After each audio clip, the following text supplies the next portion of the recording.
കുറച്ചു നേരമായി വെയിറ്റ് ചെയ്യണമെന്ന് അറിഞ്ഞു. നിങ്ങൾക്ക് എന്താ വേണ്ടേ? 2 പരിപ്പയുടെ ഒരു ചായ. അല്ല, അതിന് ഞാൻ ക്യാൻറ്റീൻ ഒക്കെ ഒന്ന് മെനക്ക് വെച്ചൂടെ മാഷെ? എന്തൊരു ഈച്ചയാണ്.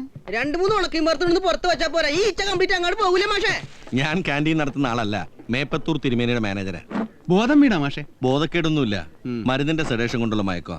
വേറെ കുഴപ്പമൊന്നുമില്ലെന്നാ ഡോക്ടർ പറഞ്ഞേ. അല്ല, അദ്ദേഹത്തിനോട് എന്തോ അത്യാവശ്യമായിട്ട് സംസാരിക്കാണ്ടെന്ന് പറഞ്ഞു.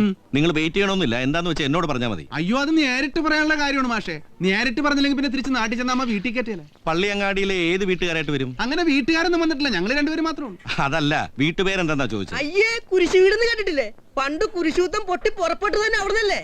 കുരിശ് വീട്ടിൽ വാവാന്ന് പറഞ്ഞാൽ ഏത് ചന്തപ്പിള്ളേർക്ക് അറിയാം. എന്ത് ചെയ്യുന്നു? തല്ലില്ലാത്തപ്പോ കൃഷി ചെയ്യും. ഒന്നും മുണ്ടാണ്ടിരിക്കണം. അങ്ങനെയൊന്നുമില്ല മാഷെ, ഉള്ള മുതലൊക്കെ നോക്കി നടത്തണം. പിന്നെ ജോലി എന്താണെന്ന് ചോദിച്ചാൽ ഒരു ജോലി ഇല്ലാത്തവര് പറയണ പോലെ കൃഷിയാണെന്ന് വേണമെങ്കിൽ പറയാം. ചോദിക്കുന്നോണ്ട് വേറെ ഒന്നും തോന്നരുത്. ചോദിക്കാതെ എങ്ങനെയാണ് തോന്നണത്? തിരുമേനിയായിട്ട് എങ്ങനെ നേരത്തെ പരിചയമുണ്ടോ?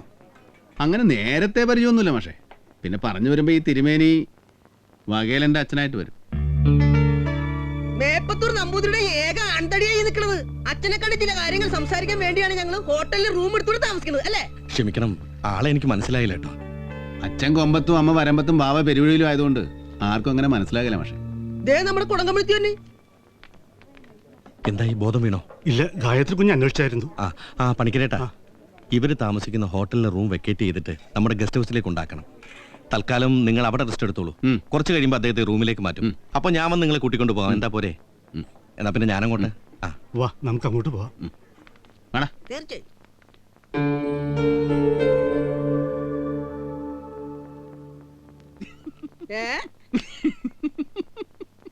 ഇതെന്താണ് ഇപ്പൊ ഇങ്ങനെ ഇരിക്കുന്നത്? ഗ്രഹണ സമയത്ത് ഞാൻ മുട്ടനാടുകൾ അറിയാൻ പോലെ. അല്ലേ, ഞാൻ നമ്മുടെ സംഗീത സാഗർ ഉണ്ടല്ലോ മേൽപ്പത്തൂര്, പുള്ളിക്കാരന്റെ കാര്യം ഓർത്ത് ചിരിച്ചു പോയതാണ്. അത് ശരി. എന്നെ ദേ ഇത്ര ഉള്ളപ്പോ കണ്ടതാണ്. തീർച്ചയായും. ഇപ്പൊ പന പോലെ വളർന്ന് ആകാശം മുട്ട നിൽക്കണ മകനെ കാണുമ്പോ പുള്ളിക്കാരൻ ഷോക്ക് അടിച്ച് പണ്ടാറടങ്ങി പോകൂലേ? പിന്നെ കരഞ്ഞുകൊണ്ട് മാംസഭോജി രാഗത്തിനൊരു കീർത്തനം പാടിത്തരും പോരെ. എന്നിട്ട് എന്നെ കെട്ടിപ്പിടിച്ച് മൂർത്താവില് തലോടും. അയ്യേ, മൂർധാവില ഒരച്ഛൻ മകനോട് അങ്ങനെ ഒരു വൃത്തിയോട് കാണിക്കോ? ഈടാ മേനെ കെട്ടവനെ, മൂർത്താവെന്ന് പറഞ്ഞത് ഇതാണ് ഇത്. ഓ, അത് ശരി. അപ്പൊ ഇതും മൂർത്താവാണല്ലേ? അപ്പൊ പിന്നെ കുഴപ്പമില്ല. പിന്നെ ബാബുച്ചിനോട് സ്നേഹം കൂടുമ്പോണ്ടല്ല, അദ്ദേഹത്തിന്റെ കച്ചേരിക്ക് കുടം കമത്താനോ വെള്ളം കോരാനോ പറയും. നിന്നേക്കരുതിട്ടാ, നമുക്ക് പെരുന്നാൾ നടത്താൻ പോകണ്ടാണ്. അത് നീ പറഞ്ഞിട്ട് വേണം, വേണ്ടാത്ത പണിക്ക് നമ്മൾ പോവുക. പിന്നെ നമ്മളെ കൊണ്ട് ആകണ സഹായം വേണേ ചെയ്തു കൊടുക്കാം. തീർച്ചയായിട്ടും. എതിര് ഗ്രൂപ്പ് കച്ചേരിക്കാരുണ്ടെങ്കിൽ പണി കൊടുത്ത് പരിപ്പെടുത്ത് കൊടുക്കും. കാശ് കൊടുക്കാത്ത ഗാനമേളക്കാരുണ്ടെങ്കിൽ അവിടെ ഒരു സിമ്പിൾ പണി കൊടുത്ത് കാശ് മേടിച്ചു കൊടുക്കാം. അല്ലാതെ നമ്മൾ വേറെ എന്ത് ചെയ്യും? തീർച്ചയായിട്ടും.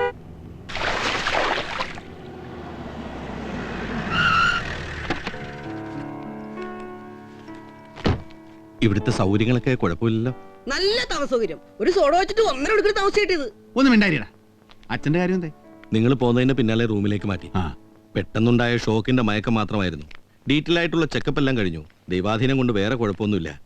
വീട്ടിൽ റെസ്റ്റ് ചെയ്തോളാവുന്ന തിരുമേനി നിർബന്ധം പിടിച്ചതുകൊണ്ട് ഡിസ്ചാർജ് ചെയ്ത് പോരുകയും ചെയ്തു. ഇനി ഡോക്ടർ മനയിൽ വന്ന് നോക്കിക്കോളും. അപ്പൊ പിന്നെ സൗകര്യമായി. ഇനിയിപ്പോ ഏതായാലും വൈകിക്കണ്ട, നീ എല്ലായിടത്തും പെട്ടിയിൽ വെക്കും. നമുക്ക് നേരെ മനയിലോട്ട് വിടാം. അത് വേണ്ട, പറയുന്നതിൽ വിഷമം തോന്നരുത്. നാളെ രാവിലെ തന്നെ നിങ്ങൾ നാട്ടിലേക്ക് മടങ്ങിക്കൊള്ളൂ.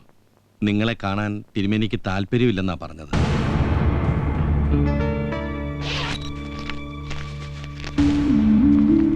പിന്നെ ഈ പണം നിങ്ങളെ ഏൽപ്പിക്കാനും പറഞ്ഞു. എന്നാ ഞാൻ വരട്ടെ.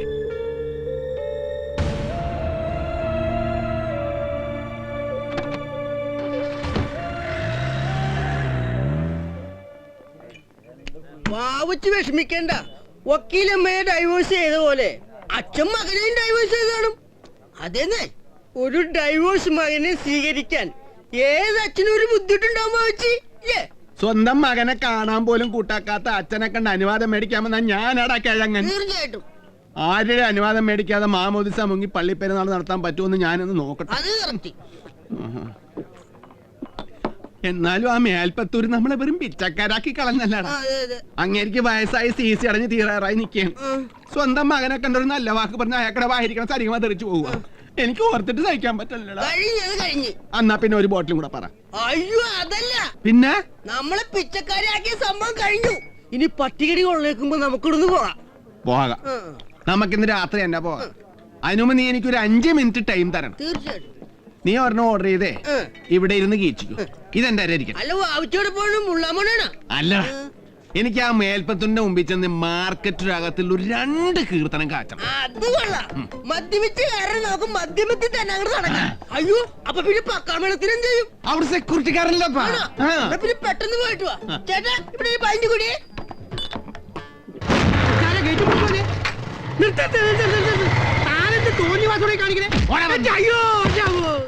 മണ്ണ് തിന്നു എന്നെ പന്നി ഇവിടെ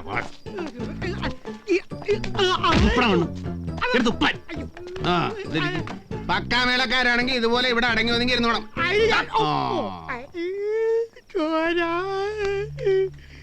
മേൽപ്പത്തൂർ വിഷ്ണു നമ്പൂരി വെച്ച് ഒന്ന് ഇറങ്ങി വരണം.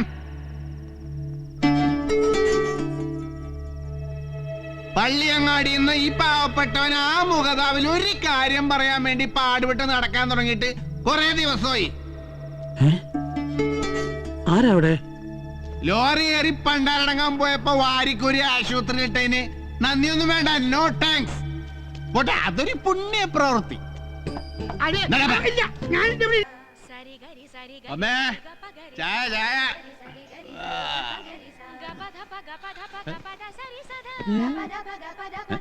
ഞാനിത് ഇവിടെ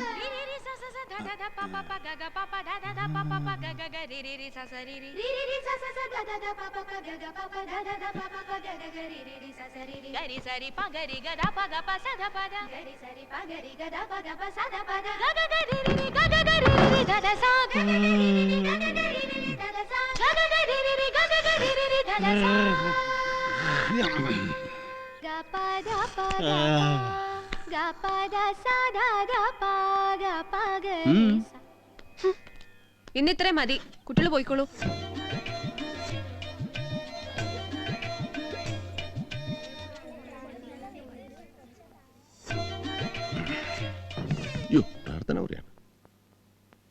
ഹൈ, എവിടേക്കേ പരിങ്ങി പരിങ്ങി പോവണേ? കുടിച്ചേന്റെ കെട്ടിതുവരെ തീർന്നിട്ടല്ലേ? ഇനിയിപ്പൊ ചായയോ സംഭാരം എന്താ വേണ്ടെന്ന് വെച്ചാ പറഞ്ഞോളൂട്ടോ. തിരുമേനിയുടെ സൽപുത്രനെ വേണ്ട രീതിയിൽ സൽക്കരിച്ചില്ലാന്ന് വേണ്ട. നീ കാലത്തെ വെറുതെ കടുവാക്കുട്ടി കൈയിട്ട് ഞോണ്ടി കളിക്കല്ലേ. എനിക്കതല്ല അറിയേണ്ടത്. ഇന്നലെ രാത്രി എന്നോട് ചോദിക്കാതെ എന്റെ ബോഡി എടുത്ത് അകത്ത് കിടത്താൻ നിങ്ങൾക്ക് ആരാണ് അനുവാദം തന്നത്? മുറ്റത്ത് മഞ്ഞ് കൊണ്ട് കിടക്കണ്ടല്ലോ എന്ന് കരുതിയെടുത്ത് അകത്ത് കിടത്തിയത് ഇപ്പൊ തെറ്റായോ? എന്റെ ബോഡി എനിക്ക് ഇഷ്ടമുള്ളിടത്ത് ഞാൻ കിടത്തും. ചിലപ്പോ മഞ്ഞത്ത് കിടത്തും, ചിലപ്പോ വെയിലത്ത് കിടത്തും, ചിലപ്പോ മഴയത്ത് കിടത്തും. മഞ്ഞത്തും മഴയത്തും വെയിലത്തും കിടക്കുന്ന സാധനം ഒക്കെ നിങ്ങളുടെ അകത്ത് കിടത്തുക. എന്നാ റോഡ് എന്നാക്കണേ, റോഡിനെ കിടപ്പുണ്ട്, അതിനടുത്ത് ഒരു റൂമിനകത്ത് കിടത്ത്. നമ്പൂരിസായ കുറച്ചൊക്കെ മര്യാദ. ഓ, ഒരു മര്യാദക്കാരൻ. ഇന്നലെ വെളിവില്ലാണ്ട് എന്തൊക്കെ അസംബന്ധങ്ങളാ വിളിച്ച് പറഞ്ഞെന്ന് ഓർമ്മയുണ്ടോ? അച്ഛൻ തിരുമേനിക്ക് വലിയ സങ്കടായി. ഓ, സ്വന്തം മകനോട് പോലും സ്നേഹമില്ലാത്ത തിരുമേനിക്ക് സങ്കടമൊക്കെ വരുവാ. ഇന്നലെ വെളിവില്ലാത്തോണ്ട് ആ സങ്കടം ഒന്ന് കാണാൻ പറ്റില്ല. ഇന്ന് നല്ല വെളിവോടെ ഒരു 4 ചീത്ത പറഞ്ഞിട്ട് ആ സങ്കടം ഒന്ന് വെളിവോടെ കണ്ടിട്ട് ഞാൻ അങ്ങോട്ട് പോയേക്കാം. എവിടെ തിരുമേനി?